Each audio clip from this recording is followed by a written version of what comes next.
Welcome to the Den, the Dark Entertainment Network. I'm the Gothic Rose, and this is the dark tale of the day.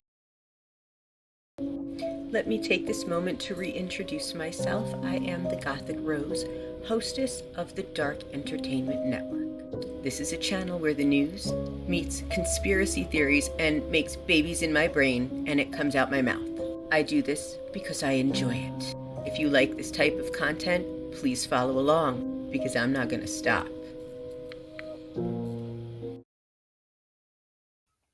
Welcome back, Fiends of the Den. In my rabbit hole research, I have debunked, is Brian Laundrie dead or alive? He is gone.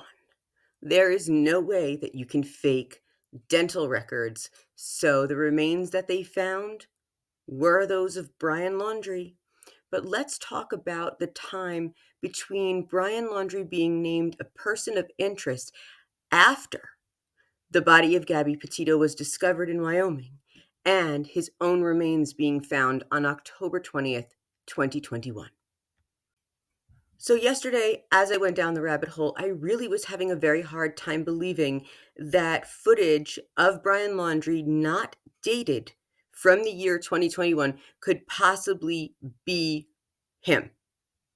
So it is actually not him at all. Any sightings have to be people that look like him and just maybe don't want attention and have their face be synonymous with the name Brian Laundrie.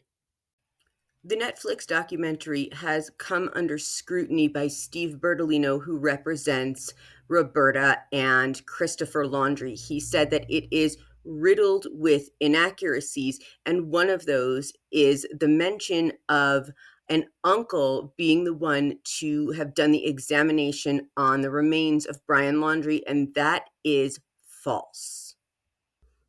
I cannot find the TikToker's name. I forgot to save the video, but just search up Brian Laundrie sightings and Gabby Petito case, and you will find the video, because it has been proven that the forensic odontologist who identified Brian's remains did so using dental records, and the District 12 Medical Examiner's Office conducted the autopsy and investigation impartially. So there was no family ties in this investigation. It is what it is.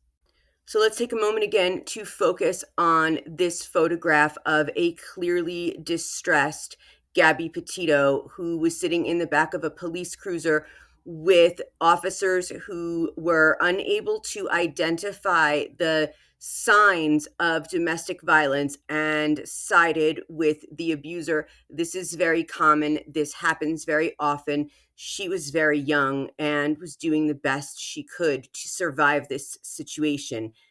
And if more police officers had training in recognizing the signs of domestic violence, Brian Laundrie would be in jail where he belongs, and Gabby Petito would still be alive. In my two previous episodes, I offer the timelines of events for both Gabby's disappearance and Brian's disappearance and the subsequent finding of their remains. But let's just do a brief recap for this case. So Gabby was reported missing in late August of 2021 after Brian returned home from a cross-country trip without her. Her family became concerned after Gabby's communications ceased and she did not respond to messages. Brian returned to his parents' home in Northport, Florida, driving Gabby's van, and refused to disclose her whereabouts, upon which the Laundries lawyered up, hiring Steve Bertolino. Authorities searched for Gabby, and Brian was named a person of interest 2 days after Gabby's body was found in Wyoming's Bridger Teton National Forest. Brian was reported missing, and this is apparently after he and his family went on a camping trip. And then Brian's skeletal remains were discovered in October of 2021 at the Myakkahatchee Creek Environmental State Park in Florida, along with personal belongings, and a forensic anthropologist determined he died from a self-inflicted gunshot wound. So these are all things that cannot be faked, and no one is going to risk their job over that guy right there.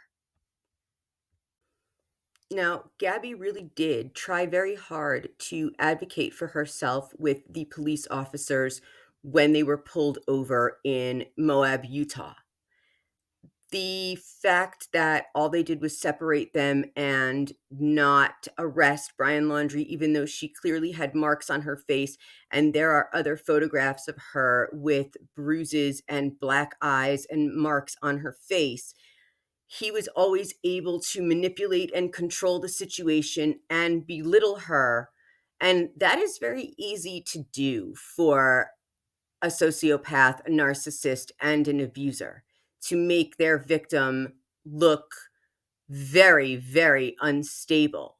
And of course, she was incredibly emotional, which is just a human response to what is going on, especially when you are a kind person and a narcissist is stealing your soul. Said narcissist being Brian Laundrie here, who you can see had complete control over this entire police stop. And like I said, no one is going to risk their jobs to help someone like Brian Laundrie walk away free from the crimes he committed. I believe that Brian Laundrie's parents did everything that they could to help him and maybe try to help him find a way out of this, but there was no way out. So I did get a very interesting comment. I've got a lot of interesting comments. Actually, let's go over a few. So as I said, I admit to falling down the rabbit hole, but part of me also believes that to get to the truth, you have to start to believe these lies and conspiracy theories a little bit to cut through it, to see if your logical mind can actually overcome what you're being told could be the truth. So these comments, let's get to some. So I put up my latest video, my latest TikTok, and I was debunking my theory that Brian Laundrie is still out there. And the first comment I got was, how can you be so confident that he's gone? Do you really think his parents would knowingly allow him to take his life? So I wrote back, I know what you mean. Her letter, which I am talking about today, is very weird, but he cannot possibly be alive. And if you think about this, he was alone in the woods. Gun was registered to Brian Laundrie, so clearly he took it with him. In yesterday's episode, I read portions of Roberta Laundrie's letter to Brian, the same letter that she claims she wrote before their trip, not after he returned alone. My personal belief is she wrote this letter before. So in her letter, she said, if you're in jail, I will bake a cake with a file in it. That is interesting to say, because if you wrote that before, then you know something's up. And if you wrote it after, you're kind of admitting that he was the perpetrator behind this murder before he was even named a person of interest. The letter also goes on to read this curious statement: if you need to dispose of a body, I will show up with a shovel and garbage bags. And if you check out the YouTube footage, the couple that had the dash cam footage of Gabby's van in Wyoming, if you go up further into that footage, there is oddly a black pickup truck with a man and a woman sitting in it, and there's only a black tote with a yellow top in the bed of the pickup truck. It's a big black truck, and there's just an out of place man and woman. They look suspicious in that area, and the man suspiciously does look like Christopher Laundrie, and the woman is wearing what looks like an unkempt wig. and some sunglasses. So go ahead and search this up on TikTok and YouTube and let me know in the comments what you think, because I'm starting to think that Brian Laundrie may have notified his parents immediately upon what he did, and somehow they showed up to help him and all drove back to Florida together. That seems way far-fetched, but seeing the video of that couple sitting there just makes me think that they definitely knew.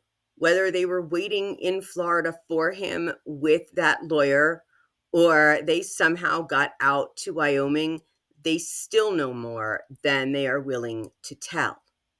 So Gabby Petito's parents had not heard from her since at least August 25th, and then she was reported missing on the 27th. But Brian Laundrie was not considered a person of interest until September 15th, 2021, and this was after Gabby Petito was reported missing, and he returned to his parents' house in Gabby's van without Gabby. So Gabby Petito's parents had not heard from her. So July 2nd, 2021, they depart for their cross-country road trip. And on September 11th, finally, Gabby's family reports her missing after her last being seen alive, as I said, on August 27th. But on September 21st, Brian returns to his parents' home, and then 15 days later, he is named a person of interest. 4 days later, on September 19th, Gabby's remains are found in Wyoming's Bridger Teton National Forest.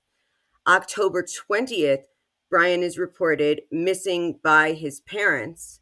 November 29th, Brian's remains are found, and December 23rd, the FBI confirms Brian died from a self-inflicted gunshot wound. So between August 27th and October 20th, when he was reported missing, that means all of that time, all of those weeks, he may have been in contact with his family. While a young woman who was trying so hard to live her life freely and happily and was just being cut apart by her abusive boyfriend was ignored. While a young woman who was trying so hard to live her life freely and happily and was just being cut apart by her abusive, and her pleas to help herself and advocate herself fell on very deaf ears, because officers and many people do fail to recognize the signs of emotional distress from domestic violence and abuse. This letter from Brian's mother is just so absolutely dramatic, because she does reference a biblical quote saying, "Nothing can separate us, not hatred, not hunger, not homelessness, not threats, not even sin, not even the thinkable or unthinkable can get between us." So she is like, I don't know, the smother mother, mama bear, like I have never seen before in anyone, because it seems like she is so willing to just brush under the rug anything her son may have done wrong. But if you look at the Shanann Watts case, Christopher Watts' mother does the same thing. And this really just solidifies my theory, and having experienced it myself, that if you are in an abusive relationship, often the mother of the man does not like the woman, and it's almost like a weird permission for that man to abuse the woman in his life. And if you write a note to your son, who is now a person of interest in the case of his missing and now deceased girlfriend, that says, "burn after reading," you look guilty. You just do. So what do the Laundries know? What did they know? Were they getting him food? Because that flower bed video, I believe, happened prior to October 20th, 2021, when they reported him missing. Now, I did find out, as I mentioned earlier in this show, that Brian Laundrie's handgun was registered to himself. Did he own it before?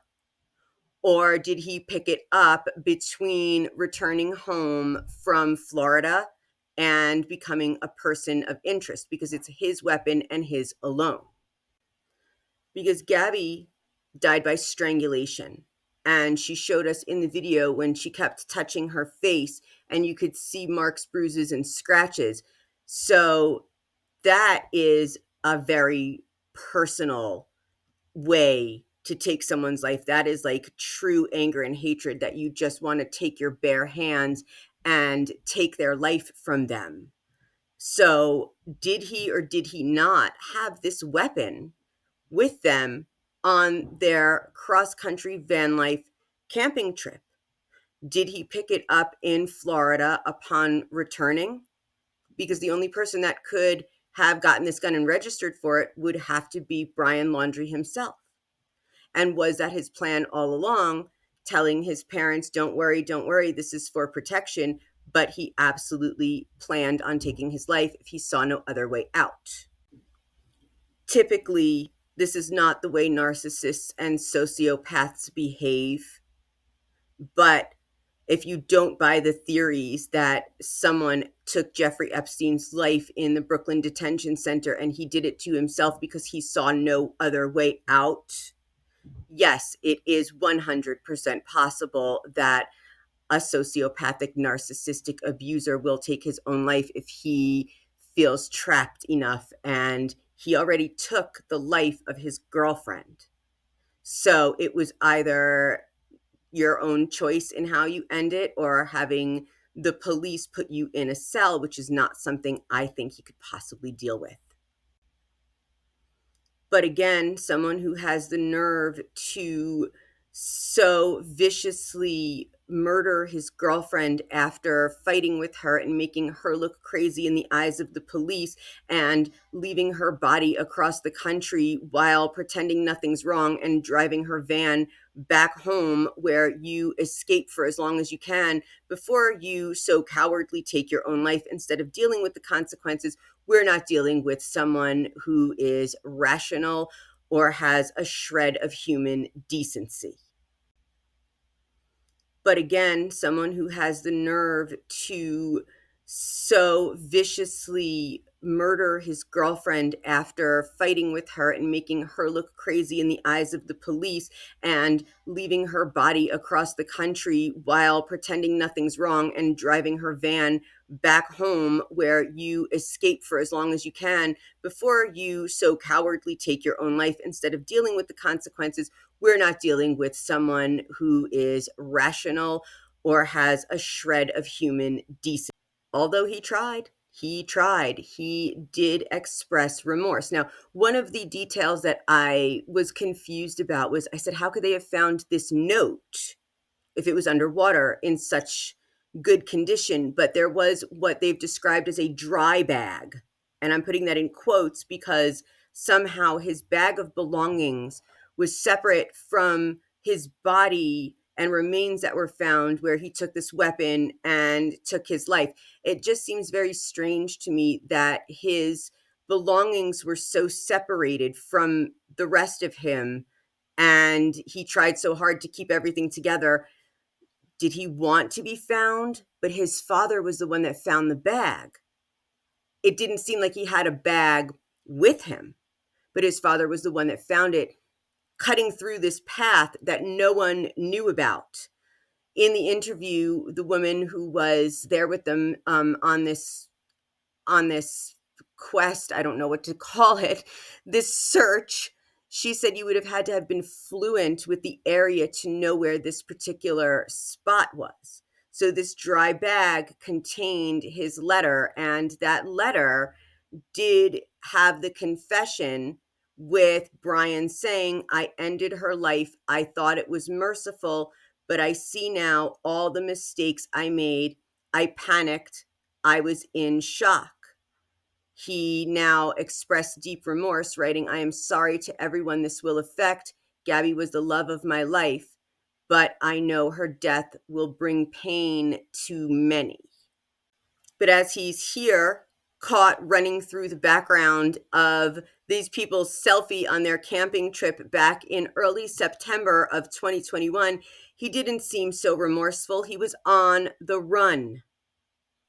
And I mean, I don't know how bad prison is, but if you're that close with your parents, why would you want to take your life and not have them be even able to come visit you for holidays? Like, it doesn't make sense to me, but he took the coward's way out, and that's the only sense that needs to be understood. So these letters, though I am not able to read them in their entirety due to copyright restrictions, hold a lot of clues as to what these people were feeling at the time. Like I said, I personally believe that the Laundries did not want their son to take his life, and they were doing everything they could to protect him. Well, everything except turn him over to authorities. Now, whether the documentary has inconsistencies and inaccuracies in it or not, according to the Laundrie's attorney, they have inaccuracies in their own story about where Brian was and how they were able to find him so quickly in a dense wooded area, because one of the searchers who works with cadaver dogs said that it was very strange that the cadaver dog didn't even pick up on these remains 3 feet underwater. Cadaver dogs can find remains up to 100, 150 years. That's how well trained they are, and very deep underground and underwater. And that, with all due respect to how remains are found, could possibly be why Brian Laundrie's remains were found just skeletal, because they said that the remains had gnaw marks of all kinds of animals. And if he was underwater at any point, fish do come and fish start eating. It's really, really a horrific thing to think about happening to any human body, even though he himself took a life. But that is the reality, and I am not a medical examiner. I'm just reading up on how this could be possible, that everyone is wondering how after 37 days, his partial skeletal remains were only bones, and Gabby, who was missing for slightly longer, was found more intact, but she was found in a different climate as well, from what I could gather from trying to give myself a crash course in this sort of medical examiner jargon. It's very difficult to understand, but it is what it is. And if there is a medical examiner out there that can clarify this for me, let me know, because I am having a hard time wrapping my mind around it as well. But DNA and dental records proved that this is Brian Laundrie's remains found in this creek reserve. So the theory of Brian Laundrie being alive is not true at all, but the theory that his parents know more than they say is alive and well. So let me know what you think in the comments. And if you like this sort of content, do all the great things. Hit the like button. Definitely leave me a comment. I love those so much. Subscribe, hit the bell, and thank you for joining me for this dark tale in the den.